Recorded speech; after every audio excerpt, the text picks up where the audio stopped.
no jardim, Jesus Cristo clamava. Mateus capítulo 6, irmãos, por favor. Vamos continuar nessa jornada da oração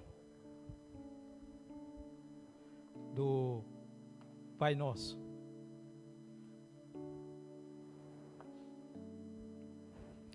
Capítulo 6, Mateus, a partir do versículo de número 9. Do 9, Mateus capítulo 6, a partir do versículo de número 9.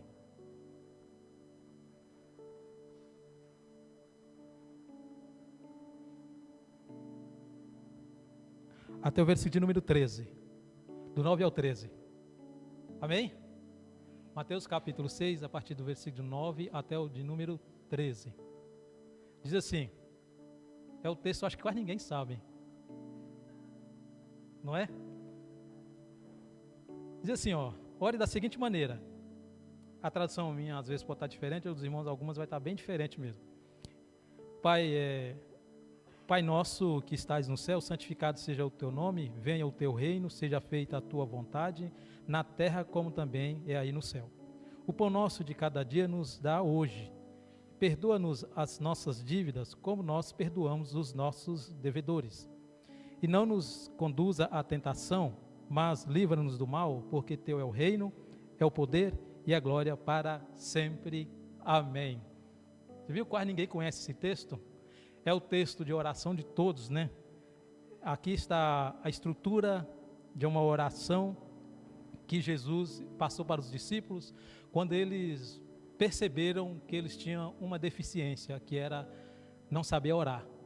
E eles chegam diante do Senhor e falam, nos ensine a orar, assim como João Batista ensina os seus discípulos a orar. Aí Jesus passa essa estrutura de oração para eles. Na primeira vez eu falei assim, nós devemos orar. O cristão que não ora, ele está com um problema na tua fé.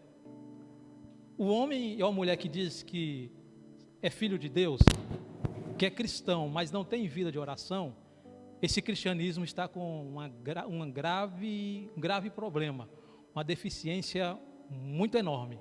Você deve orar. Na segunda mensagem eu falei assim, você tem que aprender a orar sozinho. Sair do público e aprender a orar sozinho, no privado. É importante orar em público? É importante. Mas você sozinho na tua casa, no teu quarto, a sós com Deus, é muito importante e muito relevante.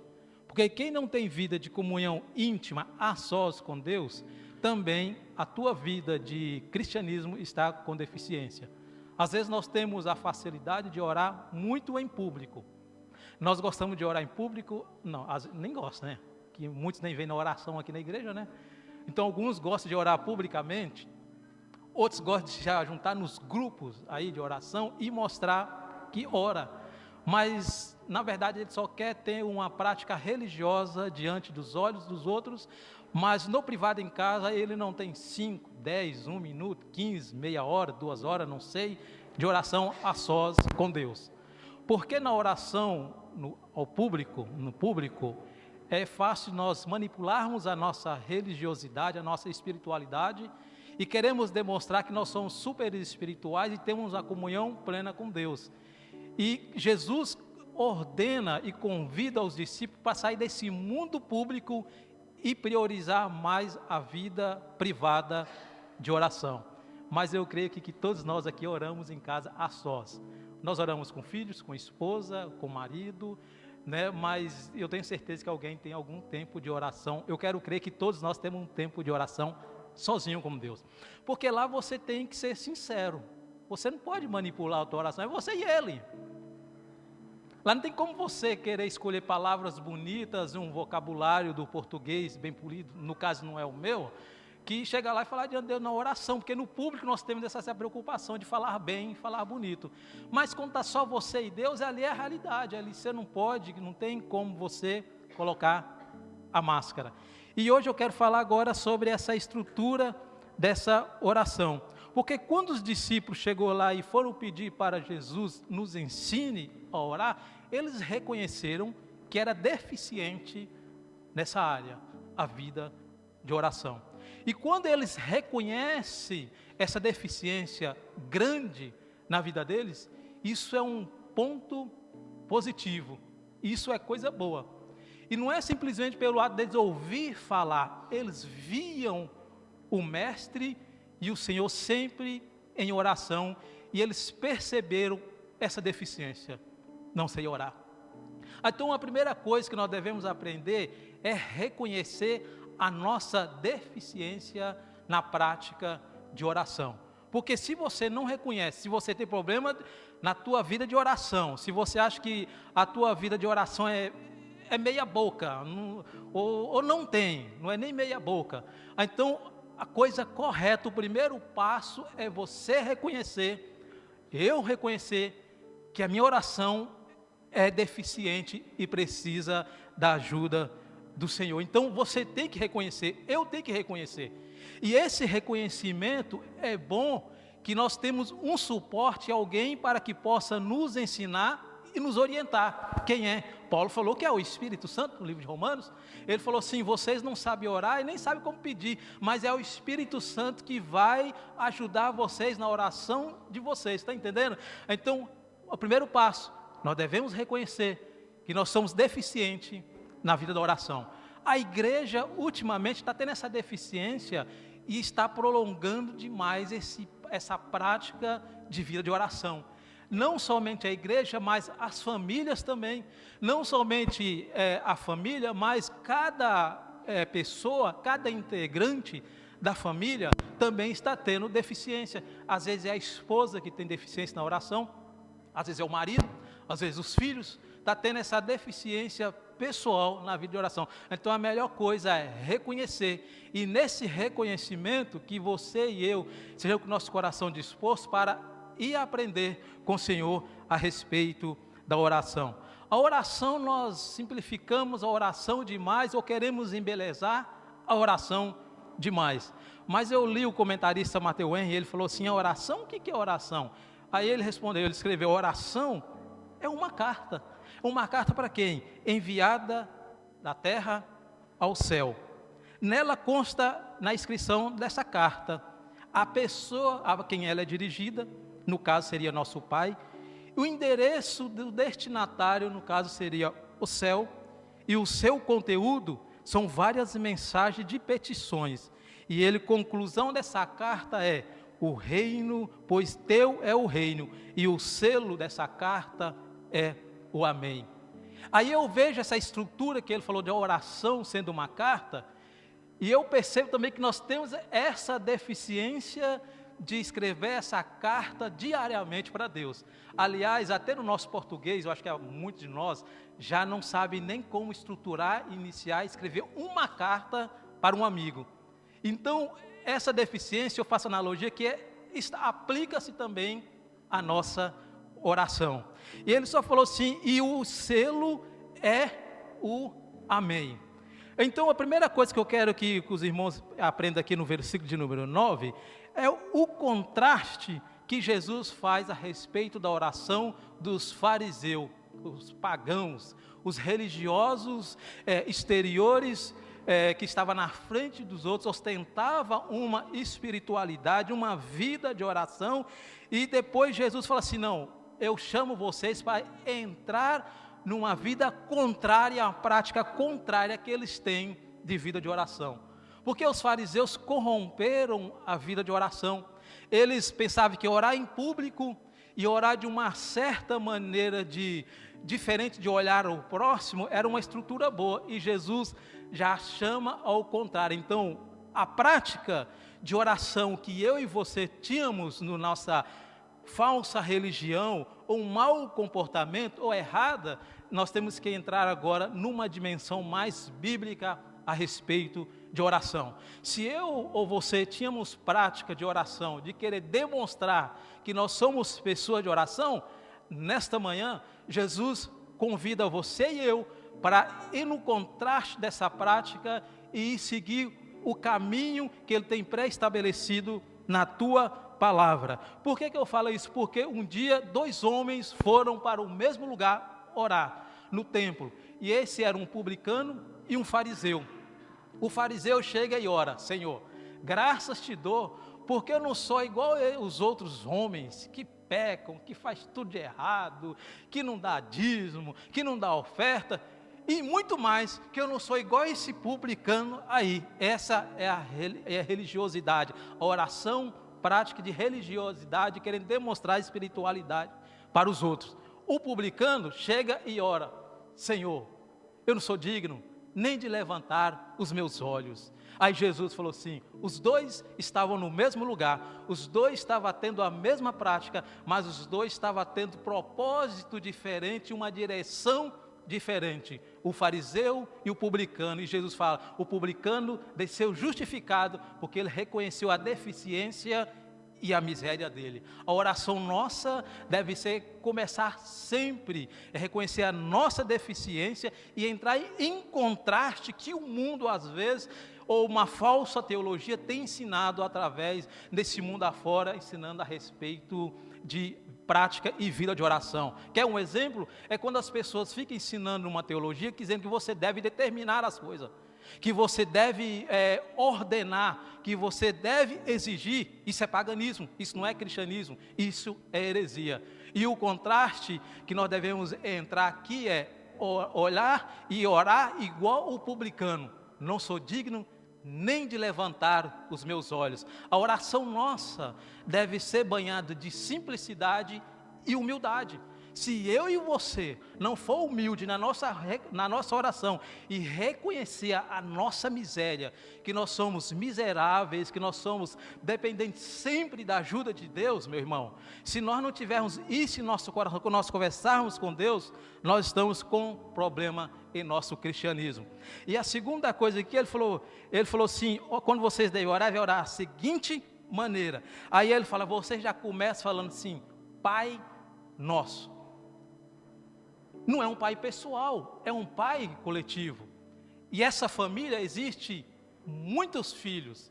E existe filhos, muitos filhos, cada um com uma personalidade, temperamentos diferentes, filhos problemáticos e não problemáticos, ou problemáticos demais. Então, a primeira coisa que o cristão deve reconhecer na sua vida de oração, que Deus é pai, mas não é um pai pessoal, é um pai coletivo, que tem vários filhos.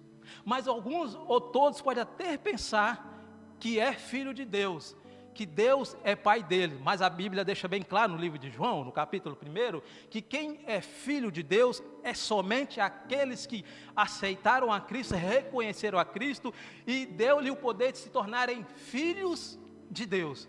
Então, se a pessoa vive numa vida de pecado, de desobediência e nada de santidade, não é filho de Deus. Aliás, João escreve nas suas cartas dizendo assim: aqueles que vivem na mentira ou vivem no pecado não são filhos de Deus, porque os filhos de Deus andam na luz. Então, a autenticidade de ser filho de Deus é primeiro marcada pela obediência.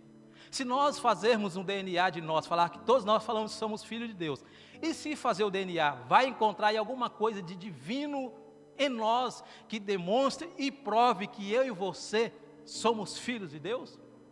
Eu estou me preparando para dar uma aula de teologia de história da igreja.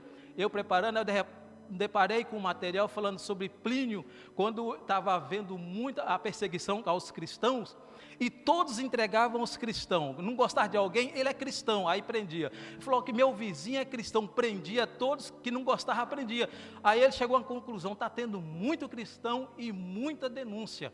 Ele falou: vou ter que inventar uma estratégia de descobrir quem é cristão ou não, para que eu não possa perder tempo com acusações erradas e também estar fazendo julgamento errado com as pessoas. Aí Plínio falou assim: desenvolvi para me descobrir quem é o cristão autêntico ou não. Ele falou assim: eu pego eles e prendo, levo eles para lá. A primeira coisa que eu falo assim: preste culto ao imperador, sacrifício de incenso e vinho ao imperador. Faz clamores aos deuses pagãos.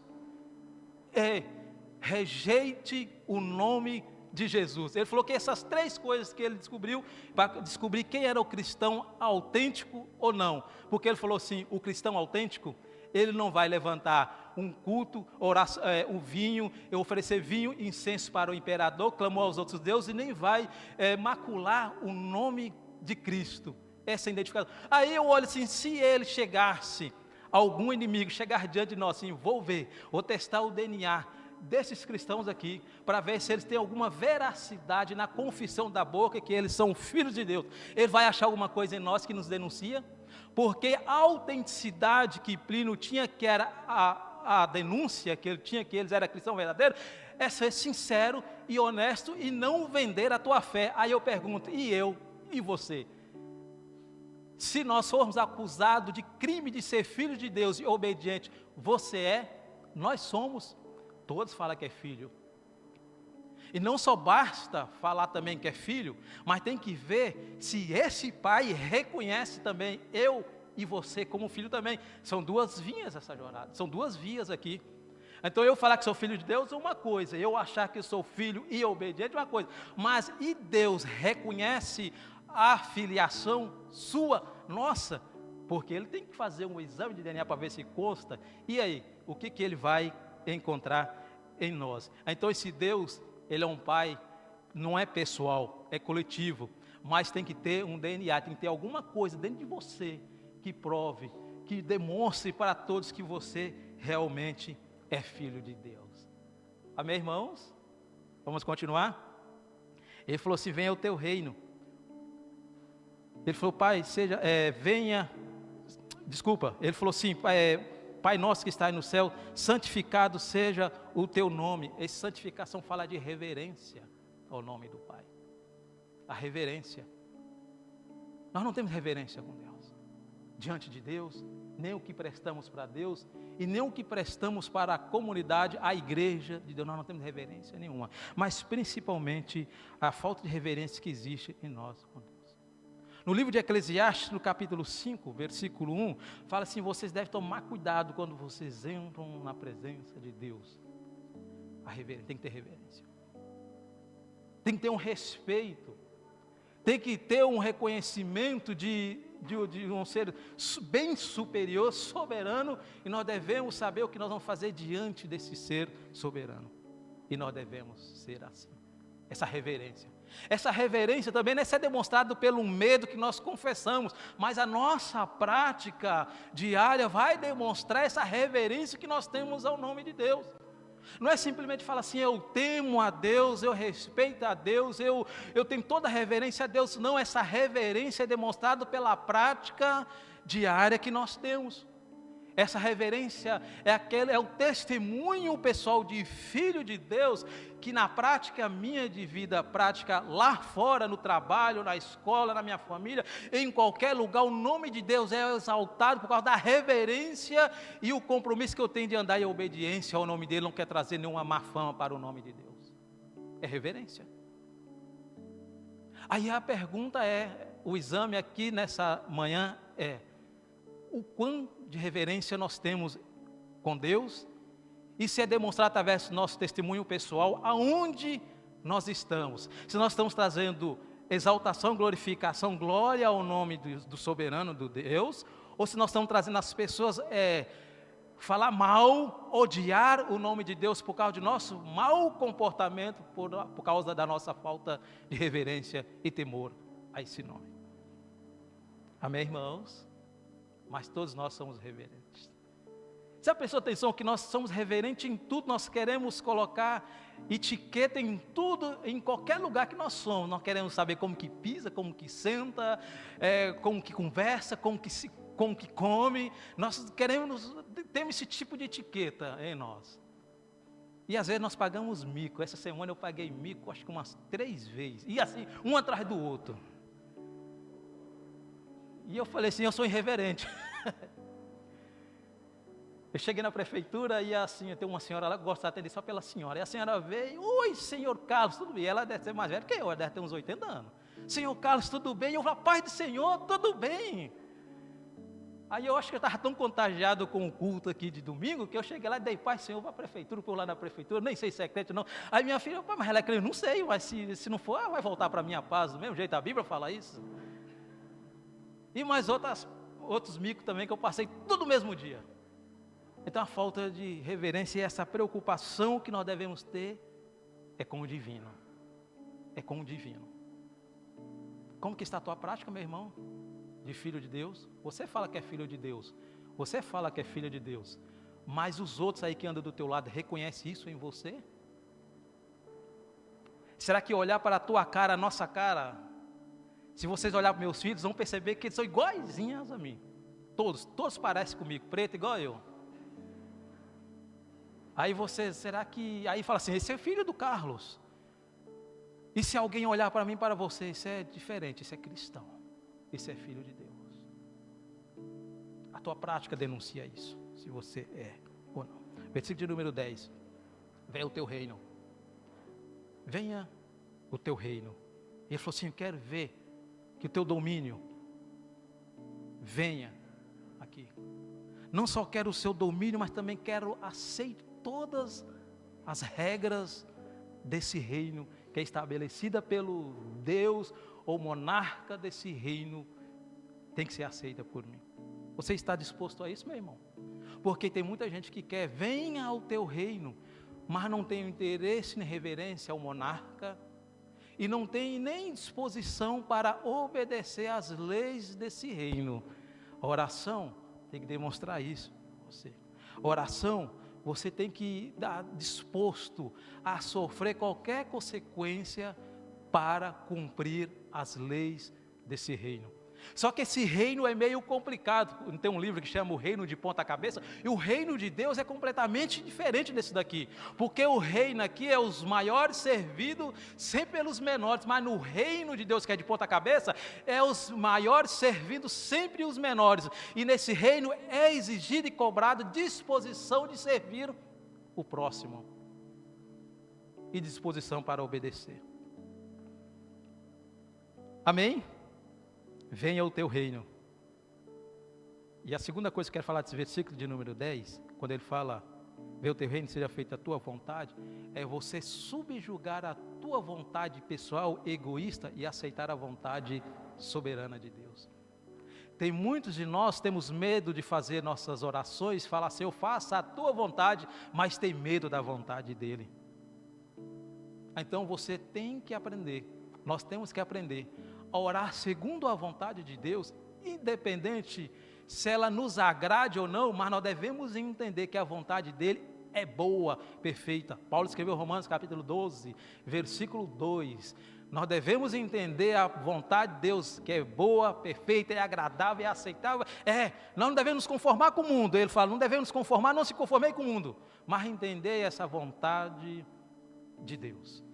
Mas alguns de nós fazemos oração e não queremos fazer pergunta se é a vontade de Deus, porque temos medo dessa vontade. Porque já pensou se tem um rapaz orando para querer namorar com uma moça e de repente ele falou, não vou orar se é a vontade de Deus, vai que não é. E aí vai decepcionar meu coração, ou a moça também fazendo isso, ou o marido, ou a esposa tem algum desafio, alguma decisão que deve ser tomada, e ele quer muito uma coisa e de repente Deus fala, não, porque não é a vontade dele. Interessante que três homens na Bíblia, Deus falou assim, não. Moisés, Deus manda ele levar o povo até a fronteira. Ele falou assim, você vai ver de longe, contemplar, mas você não vai entrar. Não vai entrar não. Você acha que Moisés, a Bíblia não registra, mas eu garanto que Moisés, eu queria tanto entrar, mas você não vai, é a minha vontade. 3 vezes, ora, Senhor, afaste de mim esse espinho na carne. Não vou. A minha graça é o suficiente na tua vida, Paulo. Aí ele ora e diz, Senhor, mas afaste de mim esse espinho que está me atribulando, essa carne. Não, minha graça é o suficiente. Essa é a vontade. E eu acho que acredito que a mais dolorida é quando o Senhor ora, afasta de mim esse cálice. E o silêncio de Deus, naquele momento, era um não, naquele momento. Não é que Jesus ia virar as costas, mas foi o silêncio. Então não tenha medo de orar e concordar com a vontade de Deus, aceitar a vontade, porque a vontade sua, nossa, é muito egoísta. Tiago escreveu na sua carta, capítulo 4, versículo 1 ao 3, ele fala que vocês oram, pede e não recebe porque vocês não sabem pedir. Mas não é porque sabe orar, mas é porque o coração está cheio de ego, egoísmo, porque vocês querem receber para viver nos deleites, no adultério, nos pecados aí, para satisfazer a vontade de vocês, por isso que vocês não recebem. Vontade egoísta. Vontade pessoal, nossa, é corrompida. Nós pensamos no nosso bem pessoal, o ego, satisfazer a nossa carnalidade. Mas Deus, a vontade dele é perfeita. Sempre tem alguma coisa por trás dessa vontade nossa, essa boa vontade nossa. Sempre alguma coisa ali, um porém, ou um desejo de recompensa ou de demonstração. Mas no de Deus, não. Ela é perfeita, ela é agradável. Orar segundo a vontade de Deus. Por que devemos orar segundo a vontade de Deus? Ele falou assim: seja feita a tua vontade, assim na terra como no céu. Porque nós somos muito desobedientes. A nossa obediência e aceitação da vontade de Deus aqui na terra é parcial. E lá no céu ela é total. E nós devemos ter essa preocupação e não ser seletivo em que nós devemos perguntar se é a vontade de Deus. Em tudo nós devemos ter essa atitude de perguntar de Deus se é a vontade dele ou não. Não devemos ser seletivo nessa coisa. A vontade de Deus e obedecer à vontade de Deus, aceitar a vontade de Deus tem que ser absoluta e não relativa.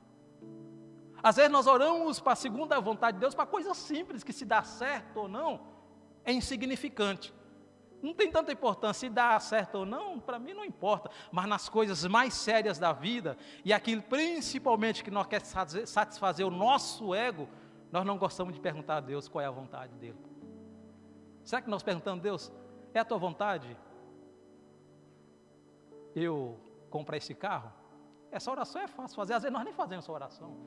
Senhor, é a vontade de eu fazer essa faculdade, esse estudo? Ou eu trocar de emprego, ou entrar nesse emprego, ou aceitar esse emprego, ou sair desse emprego? Ou eu comprar essa casa? É até fácil. Mas e aquilo que compromete você? Que compromete você em muita coisa, se Deus falar assim, não. E você tem que abrir mão do teu sonho. Que aí entra na aceitação absoluta da vontade de Deus. A diferença do céu e a terra é essa aqui.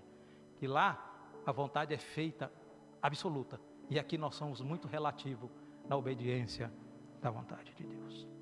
Versículo de número 11, diz assim, deixa eu procurar aqui, irmão, que eu não estou enxergando direito. O pão nosso de cada dia.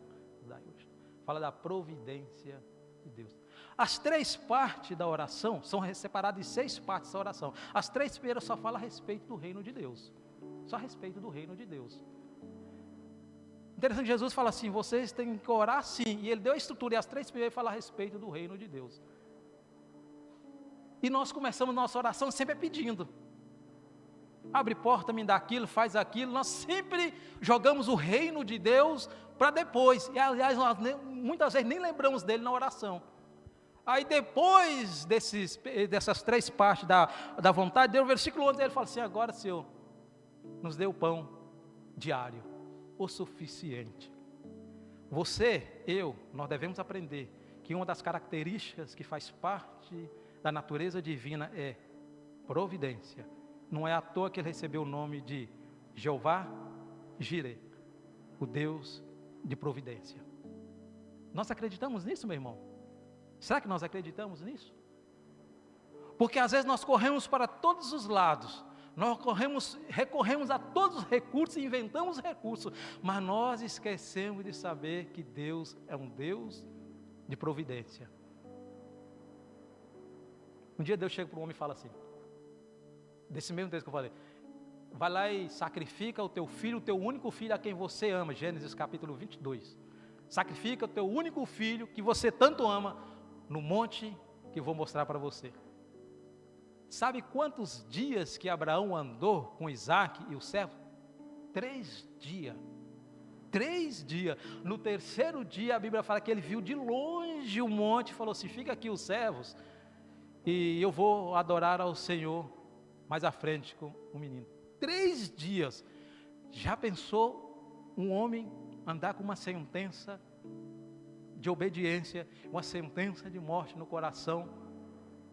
Vou ter que matar o meu filho. 3 dias, quantas vezes você acha que passou nessas 72 horas? 72 horas? Quantas vezes passou na mente dele de desistir, de desobedecer e não respeitar essa ordem? Quantas vezes você acha que passou na cabeça dele? E quantas vezes foi pesando e andando com isso? 3 dias andando com isso, meu irmão. Aí a Bíblia fala assim, de longe ele viu e foi lá. E quando ele foi, subiu, o menino ainda pergunta para ele, pai, aqui está o fogo, aqui está o cutelo, aqui está a lenha, mas cadê o sacrifício? Essa pergunta, meu irmão, com certeza é uma coisa dolorida para um pai ouvir. E não é fácil de ouvir uma coisa dessa. E o pai fala assim, Deus proverá para ti o sacrifício. Isso é um ato de fé. Saber que Deus é Deus de providência. Nós temos muita dificuldade de aceitar e viver a providência de Deus. E Deus providenciou na última hora, ou no último minuto, porque Ele levantou a faca, o Senhor usa o anjo brada lá, não faça isso. Estava a providência de Deus, às vezes pode chegar 1 mês, 2, um dia, ou pode chegar em cima da hora. Essa é a providência de Deus. Nós acreditamos nisso quando nós oramos? A oração é isso, é você orar e acreditar que Deus é de providência, independente se Ele vai te dar a resposta naquele momento ou não. E Ele fala, dá o pão cotidiano, isso fala de contentamento. Você tem que aprender na tua vida de oração, nós devemos aprender a contentar aquilo que Deus fez e deu para nós, fez em nós e deu para nós. Contentar com aquilo que você tem. Nós devemos nos contentar porque a oração que me dê o pão cotidiano diário, o pão diário de todos os dias, não me dê um pão de uma semana toda, e nem de um mês todo, ou de anos todo, ou do resto da minha vida, me dê o suficiente para o dia de hoje. Isso é contentamento. Eu gosto de Salomão, que escreveu em Provérbios capítulo 30, versículo 8 e 9, ele diz assim, não me des nem a pobreza nem a riqueza, mas me dá apenas o que for necessário. Pois se eu ficar rico, pode ser que eu te negue e te diga, quem é o Senhor? Ou se eu for pobre demais, pode ser que eu roube e com isso desonre o nome de Deus. Senhor, a oração de Salomão foi, não me dê a riqueza para que eu blasfeme e abandone o Senhor, mas também não me dê a miséria para que eu desonre o teu nome. Eu quero o suficiente. Nós oramos assim, meu irmão? Nós nos preocupamos em fazer isso na nossa oração? Isso é o contentamento. Versículo de número 12, ele diz assim, e perdoa nossas dívidas, como nós perdoamos nossos deveres. Está falando, perdoa os nossos pecados, assim como nós perdoamos aqueles que têm pecado contra nós. A pavimentação desse caminho de você receber perdão para Deus é pavimentado pelo comportamento que você tem de perdoar o teu próximo. A oração tem que passar por esse caminho também, porque nós temos muita facilidade de pedir perdão a Deus, nós temos muita facilidade de reconhecer e pedir a Deus misericórdia, fazer esse exame que nós necessitamos, mas quando alguém precisa de perdão, nós temos dificuldade de ceder perdão para essa pessoa. É via de mão dupla, a oração tem que levar você, nós, a ter um coração perdoador, assim como nós queremos que Deus tenha a atitude de nos perdoar. Você perdoa com facilidade? Você ou eu, será que nós temos coragem de dobrar os nossos joelhos, orar, sem conseguir perdoar alguém que tem nos ofendido? Será que nós temos coragem de orar e fazer tantos clamores, fazer tudo para Deus, mas não temos coragem de ceder perdão para alguém, quando chega e pede para nós? O coração perdoador tem que ser desenvolvido na vida de oração. E o perdão para você, Deus vai nos dar o perdão conforme nós perdoamos as pessoas também. Esse é o que faz isso aqui. E o pedido de oração aqui, meu irmão, não é uma sugestão. E perdoar Você não tem opção. É um dever. É um dever de cada um de nós. O versículo número 13, ele fala para não nos deixe cair em tentação, mas nos livra do mal. Na oração, nós devemos orar: Senhor, nos guarde da sedução do mundo, a sedução do pecado, porque o pecado é sedutor, é terrível, é atrativo, ele atrai demais. Então nós devemos orar sempre: Deus, guarde o nosso coração da sedução do pecado, porque os nossos olhos são seduzidos com facilidade, porque aquilo que nós estamos vendo foi o que aconteceu lá no Jardim do Éden, quando viu que o fruto da árvore era bom e agradável aos olhos, desejou, foi lá e pegou. É a sedução que foi adquirida pela curiosidade de adquirir alguma coisa. A sedução do pecado do mundo é terrível, é perigosa. E quem é que nos guarda? É só Deus. Deus não vai nos livrar do pecado, mas Deus pode guardar nós da sedução do pecado que cerca eu e você, em qualquer lugar que nós estamos vivendo nesse universo chamado mundo. Nós devemos tomar cuidado em nome de Jesus Cristo. E não nos deixe cair em tentação. Deus é o único que pode garantir a segurança minha e sua de não cairmos nas armadilhas do mundo por aí. É por isso que o salmista, no Salmos 91, ele escreve aquele salmo que todo mundo gosta de orar. E ali deixa bem descritivo, ali bem descrito, que Deus é o único que dá segurança, é o único que protege de todos os males, qualquer males de repente ou a longo tempo que chegar, Ele é o único que guarda você das armadilhas do mundo. Nós devemos orar a respeito disso e consciente disso. Então, se eu e você vamos orar e não temos consciência disso, nós devemos tomar muito cuidado na nossa vida de oração. Devemos rever a nossa prática e conduta de oração. E quero concluir que todos nós, nós devemos aprender a escrever carta para Deus, a nossa oração. Você escreve? Você escreve? Nós escrevemos diariamente carta para Deus? Todos nós devemos aprender a escrever cartas a Deus diariamente, que será as nossas orações. Há regras como escrever cartas. Assim também a regra de como fazer ou deve ser a nossa vida de oração. Assim como Cristo tem essa estrutura de oração, é as regras de escrever essa carta de oração para Deus. Você faz isso? Nós fazemos isso? Orar e ver a nossa filiação com Deus e a paternidade que Ele tem a respeito de nós? Nós oramos para que venha o reino dEle, eu quero cumprir todas as regras desse reino, independente se me agrada ou não, eu quero obedecer. Será que nós preocupamos? Será que nós queremos que faça a tua vontade? Será que você tem medo? Nós temos medo de fazer essa oração? Será que nós oramos, Senhor, eu me contento com o que eu tenho na minha mão, que o Senhor tem me dado e que o Senhor vai me dar já o suficiente? Será que nós nos contentamos com isso? Ou será que nós fazemos nossa oração também, falando: Senhor, eu sei que o Senhor é o único que segura, nos guarda de todo o mal, da sedução, desse mundo perverso e caído, para que não venha ceder à tentação que me cerca. E nós temos certeza que é Deus que nos guarda dessas armadilhas que o mundo tem montado por aí, e o selo, porque teu o poder, é o reino para todo sempre. E Ele fala: amém, seja feita conforme tu queres, conforme a tua vontade. Amém, irmãos? Que Deus abençoe em nome de Jesus. No jardim Jesus Cristo clamava: